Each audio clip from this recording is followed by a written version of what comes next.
Bom, na última semana, um caso que ganhou grande repercussão não só aqui na região de Itajaí, Brusque, mas no estado de Santa Catarina também, foi o caso envolvendo aí a morte da adolescente a Maria Gabriela Nunes, que foi encontrada morta aqui na região do Rio Itajaí-Açu, em Navegantes. Ela havia desaparecido na semana passada, na quarta-feira, e na sexta-feira foi encontrado o corpo dela. E diante de toda essa situação, acabou se levantando suspeitas com relação à participação do namorado dela. Inclusive, ele acabou tendo a prisão pela justiça decretada no final de semana. E nós estamos aqui conversando hoje com o advogado do rapaz, que é o Wendel Laurentino. O Dr. Wendel vai conversar conosco acerca dos desdobramentos da situação, como é que vai ser tratado o caso daqui para frente, todos os detalhes, claro, do ponto de vista da defesa, em relação a esse caso que, repito, repercutiu bastante, não só aqui na região, está repercutindo, como também no estado de Santa Catarina. Eu acho que a pergunta, doutor, que talvez muita gente esteja fazendo, e eu não poderia fugir dela aqui para o senhor, é: o Anderson, que é o seu cliente, qual é a responsabilidade dele, a participação dele nessa situação? Obrigado também pela oportunidade, de dar a versão dele e os familiares sobre o que tem acontecido. O Anderson, até o momento, ele nega a autoria do crime.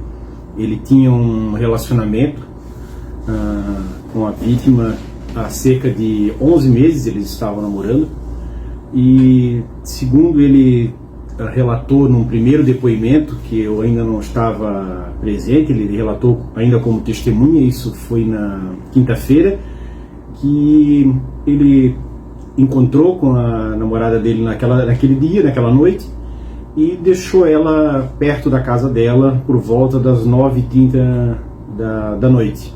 E depois voltou para sua casa, Inclusive ele disse que mandou uma mensagem para ela de boa noite por volta das 10h30, e essa mensagem já não foi entregue, ela não recebeu, não aparecia como recebida. E depois, perto da meia-noite, a mãe da vítima entrou em contato com ele para ter mais informações, e começaram as buscas então pela vítima, Uhum. É isso que ele relatou inicialmente na delegacia de polícia. Uhum.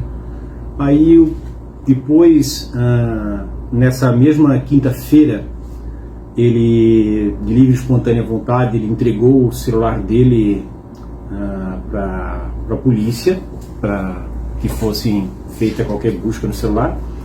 Depois, na sexta-feira, infelizmente, encontraram o corpo infelizmente, porque aí se confirmou que não era um desaparecimento, e sim um caso de homicídio. Aí encontraram o corpo da vítima, procuraram novamente a família, ouviram a mãe da menor, ouviram o pai, o padrasto, e foram até a casa onde o Anderson reside com os pais. E naquela oportunidade também, de livre e espontânea vontade, a família autorizou a polícia a entrar na casa. Não havia ainda nesse momento mandado de busca nem apreensão. Também autorizou fazer uma vistoria no veículo. No primeiro momento não era uma perícia ainda, e isso tudo foi feito de livre e espontânea vontade. Depois aconteceu um incidente naquele dia, na sexta-feira, onde populares, a polícia inclusive estava no local ainda, na casa dos pais do Anderson. Aí populares, não justifica, mas explica, revoltados, até quiseram adentrar no imóvel. Então a polícia teve que ser mais enérgica para evitar um problema maior. E depois, à tarde, então, o Anderson saiu da residência dos pais. Ele realmente não foi mais encontrado durante a tarde, e foi nesse momento então que a família me procurou. Uhum. Eu fui até a casa dos pais dele, falei com eles, falei com o Anderson por telefone, e naquela mesma sexta-feira à noite eu entrei em contato com a Polícia Civil, informando que, se quisessem, sábado de manhã eu já poderia levar o Anderson para prestar depoimento, caso eles quisessem, ou na segunda-feira, quando achassem melhor. Não havia até ali nenhuma intimação para o Anderson, porque a notícia que tem, e até que ele estaria foragido da polícia, há uma questão de entendimento jurídico aí, mas ele não havia sido, na verdade, em nenhum momento intimado para comparecer, não compareceu. E em função daquele incidente que aconteceu com os populares na casa, que a polícia estava presente, realmente ele não ficou ali. Até na sexta noite também voltou a ter um novo problema ali com populares. A polícia militar foi chamada até a casa dos pais do Anderson. E aí no sábado acabou que o delegado pediu a prisão temporária do Anderson, a princípio por 30 dias, podendo ser prorrogada por mais 30 ou convertida em preventiva, isso a gente não tem como saber ainda. E aí, em conversa com o Anderson, como ele já estava disposto a prestar depoimento, ele aceitou, ele se entregou, né? Ele ficou, na verdade, esperando a polícia chegar. Eu estava lá no momento também. E aí fomos até a delegacia de polícia, onde então foi tomado o depoimento aí do Anderson, já como o principal suspeito do caso. Mas ele voltou a negar a prática de qualquer crime, né? Nós não temos ainda os resultados da perícia, porque na sexta noite acabou sendo feita uma perícia então no veículo, à procura de ou sangue ou algum outro fluido corporal, alguma coisa nesse sentido. E também a perícia do celular também não está pronta ainda, porque a demanda é grande no estado, né? Ela foi feita, mas não temos o resultado. O laudo ainda também até sábado não havia sido juntado ainda, o exame de corpo de delito da vítima, né? O laudo cadavérico. E no momento ele encontra-se, né, no presídio de Itajaí, na Caianduba.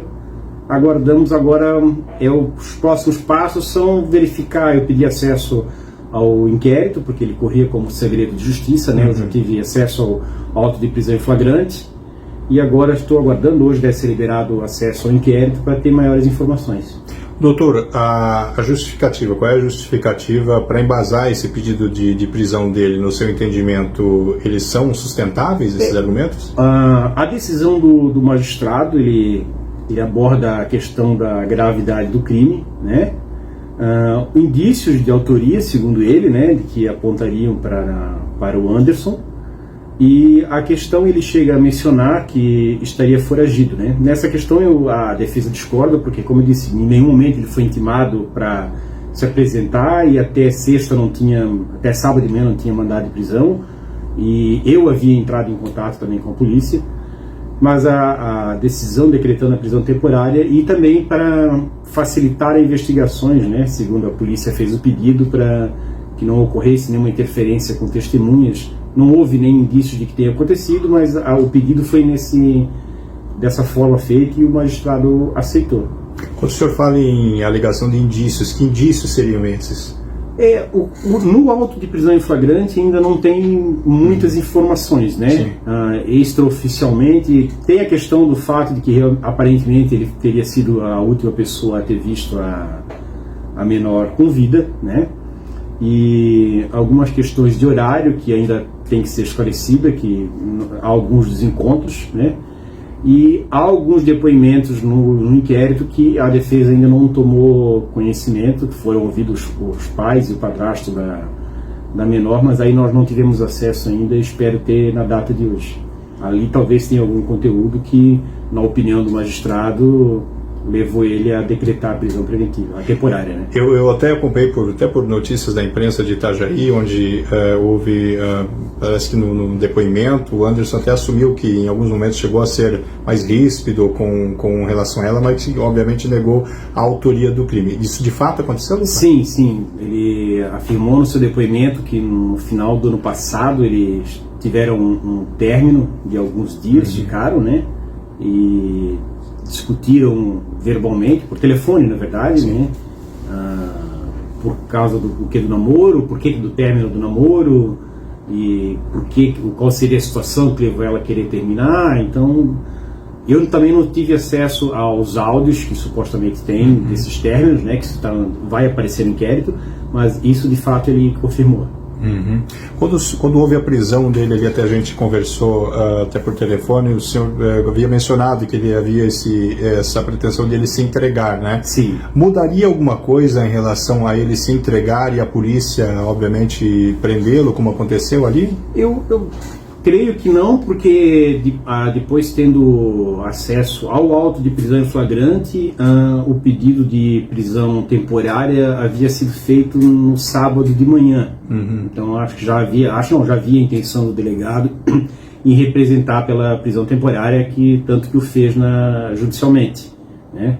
Eu acho que acabaria se concretizando a prisão, e também havia o risco, sério risco, porque a polícia esteve presente naquele dia onde tentaram invadir a residência dos familiares dele, e depois à noite teve uma outra situação complicada por volta da meia-noite. Então também havia o risco realmente de acontecer alguma coisa, não só com ele, mas com os familiares dele, né? Então acabou sendo um momento para a segurança dele também, enquanto se apura se é o autor ou não. Como digo, ele nega enfaticamente a participação nesse ocorrido, mas a prisão temporária provavelmente já teria sido deferida.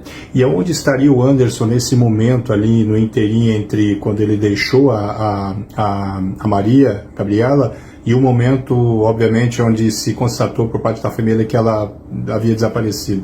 Ele deixou a menor por volta das 9h30, perto da residência dela, e se dirigiu para casa. Ele chegou, segundo ele relata, por volta das 10 horas ele já estaria em casa, e ficou em casa, e tanto, segundo a versão dele, ele mandou a mensagem para ela que não foi entregue, e ficou em casa junto com seus familiares, quando a mãe então da menor entrou em contato com ele por volta da 11h30, meia-noite, perguntando onde ela estaria, se ela estaria com ele ou não, e ele relatou que não tinha tido mais contato.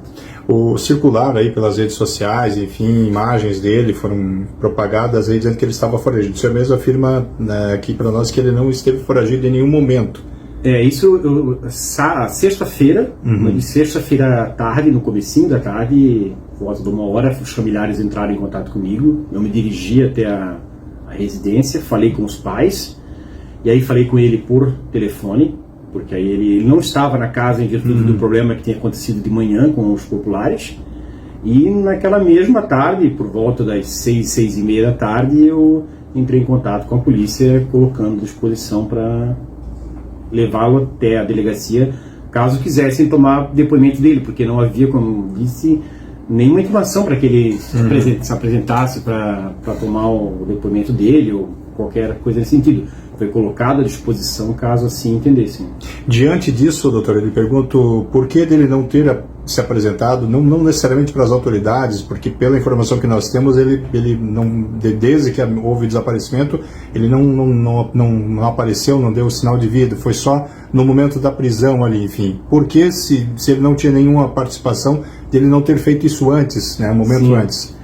O maior problema era essa questão dos populares, aí volto, são coisas que são que eles tiveram na residência, a gente sabe que teve, porque o próprio delegado confirmou que teve que ser enérgico para repelir as pessoas que estavam lá, e há boatos de que entre essas pessoas haviam algumas mais perigosas também, com antecedentes criminais, entre outras coisas, né? Eu não posso entrar em muito detalhe ainda. E aí tinha a questão, o velório foi muito próximo ali também da residência dele, o receio de sair, porque a entrada do Brilhante ali é só uma via, né? Sim. Então ele acabou não indo até a polícia, tanto que se ele fosse prestar depoimento, eu havia falado com a polícia para talvez ver um jeito de escoltá-lo até lá, da casa dele até a delegacia em Itajaí, para evitar algum problema no percurso também. Doutor, o fato dele ser maior de idade e ela ser menor de idade é algo que pode pesar contra? O que nesse aspecto aí isso pode pesar em relação a esse caso? A questão tem tanto a questão no momento, quando foi feita a prisão temporária dele, o que está sendo investigado é um homicídio, na verdade, um feminicídio, né? Sim. Então tem essa agravante do feminicídio, e também pela idade da vítima também tem uma agravante em função disso, né? Eles tinham um relacionamento, eram namorados, né? Então estão se investigando a questão de quando começou o namoro, a idade, mas no momento a agravante que existe seria realmente pelo feminicídio e a idade dela também. A família tinha consentimento desse relacionamento, né? Tinha, tanto dele como a família da menor tinham. Eles frequentavam a casa um do outro, né? Não era nada escondido. E esse relacionamento começou como? O doutor tem informação de como é que os dois começaram a se relacionar? Não, só o que foi apurado até o momento, que foi tudo, obviamente, sexta, sábado foi um dia bem corrido e complexo, mas o que eu posso apurar até o momento é que realmente eles namoravam há cerca de 11 meses, né? Se eu não me engano, começou em março do ano passado, que eles começaram a ter um relacionamento, e estudava próximo, uma coisa assim, mas especificamente como começou eu não tenho conhecimento ainda. Entendi. E quais são os próximos passos agora? O que o senhor pretende, de que maneira, que linha que o senhor pretende, considerando que ele está nessa prisão provisória, né? Uma prisão temporária de 30 dias, aí o delegado, se achar que é o caso, pode pedir para converter em prisão preventiva, né? Eu não sei qual é a medida que ele vai tomar ainda. Eu vou voltar agora até a Canhanduba, provavelmente amanhã, para falar com o Anderson, né? Mas eu estou esperando ter acesso primeiro ao inquérito, principalmente os depoimentos que foram tomados até agora, para aí começar um trabalho realmente de ver qual vai ser a linha de defesa, questioná-lo também sobre o que tem lá, o que pode ser verdade ou não, né? Para a gente, talvez a defesa também peça algumas diligências à polícia ou para ouvir alguma pessoa que eventualmente não tenha sido ouvida, né? Existe alguns boatos de outros fatos que possam ter acontecido, que eu não posso também falar ainda, e caso realmente haja indícios disso, aí a defesa também vai fazer pedido para que o delegado ouça algumas pessoas. Tem alguma pergunta, Amanda? Não? Mais algum ponto, doutor, que de repente era importante abordar, que a gente acabou não mencionando? Não, só acho que agora uma das principais coisas que é preciso dizer é que o processo, né, por mais grave que realmente seja o crime e a população toda ficou abalada com o ocorrido, que seja respeitado realmente o processo como se deve ser, e também agora que o Anderson está temporariamente preso também, para que se normalize também a situação em relação à residência dos pais, né, quem estiver vendo o vídeo, para que eles não têm nenhum envolvimento com nada, né? O Anderson também nega, mas eles não estão nem sendo investigados, eles não têm nenhum envolvimento com isso, para que não ocorra mais uma tragédia na região e alguém acabe tendo mais um homicídio, alguma coisa nesse sentido, né?